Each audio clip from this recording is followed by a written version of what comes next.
This is part 4 of the Dorothy Smock murder from September 29th, 1979.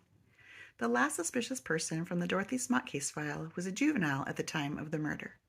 A few months after the murder, in January of 1980, detectives received information that two male juveniles had escaped from the Yuma County Juvenile Detention Center the day before the Smock murder. The juveniles were back at the detention center, so detectives went to question them about their activities after the escape. They escaped by overcoming a security guard, then knocking down a door. They hid nearby until a friend of one of the juveniles picked them up. They stayed at the home of this friend's stepbrother for 2 weeks. One of the juveniles then boarded a Greyhound bus to LA and worked at Toys R Us while staying with relatives. The juveniles denied knowing anything about the Smock murder. The records I received were redacted. However, a little digging led me to find more information about this juvenile that stayed with relatives in California. His name is Tracy Kane, and he is currently on California's death row for bludgeoning to death his next-door neighbors, William and Medina Galloway, in 1986.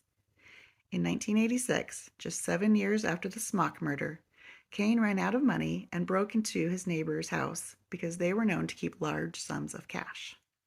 Kane beat the couple to death with a rocking chair and took their money.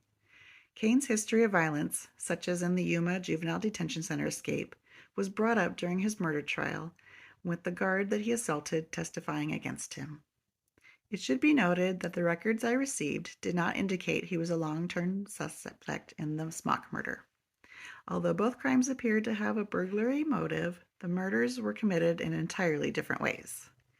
I'm sure that his fingerprints cleared Mr. Kane as a suspect in the Smock murder. That concludes the most suspicious people in the case file. This case still remains unsolved after 43 years. Police have interviewed hundreds of people and followed numerous leads.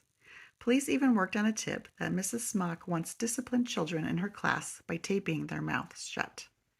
But their search for a disgruntled former student or irritated parent came up blank. The leads and evidence in the Smock murder have worn thin, Police Detective Stallworth once said, but to him the department still holds an ace in the hole. Every inch of the Smock store was dusted for fingerprints, and hundreds of prints were lifted. He's convinced that the killer's fingerprints are among them. Someday we're going to send in prints from a suspicious character, and the lab is going to tell us that they have a match, Stallworth said. This has yet to happen. If you have any information regarding the Dorothy Smock murder, please contact the Yuma Police.